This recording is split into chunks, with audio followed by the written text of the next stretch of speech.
పాకిస్తానీయులకి సపోర్టుగా మన భారత రాజ్యాంగం వాక్ స్వాతంత్రం అనేది ఇచ్చింది. ఆ వాక్ స్వాతంత్రాన్ని అడ్డం పెట్టుకొని ప్రతి మనిషికి కూడా కొన్ని హక్కులు ఉన్నాయి, కొన్ని విధులు ఉన్నాయి. మన భారత రాజ్యాంగం ప్రకారం ప్రతి మనిషికి కూడా కొన్ని హ్యూమన్ రైట్స్ అనేది ఉంటాయి.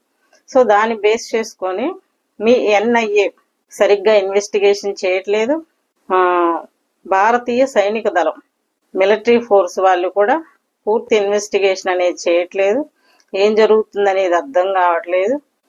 పరిపాలనా విధానం మీద నమ్మకం లేదు కాబట్టి ఒక పిటిషన్ అనేది ఫైల్ చేయడం జరిగింది. అంటే ఏంటి, అంటే ఈ పిటిషన్ ఫైల్ చేయటం వల్ల ఇప్పుడు జరుగుతున్న ఇన్వెస్టిగేషన్లన్నీ ఆపేస్తే పాకిస్తాన్ కొంత సేవ్ అయ్యి కొత్త మార్పులు ఆలోచనలతో ఇంకేదన్నా వ్యూహాన్ని పన్నొచ్చు అన్న దురుద్దేశంతో వీళ్ళు వేసినట్టుగా ఉందని చెప్పేసి, అతని పేరు గుర్తుపెట్టుకోండి, ఫతేష్ కుమార్ సాహు.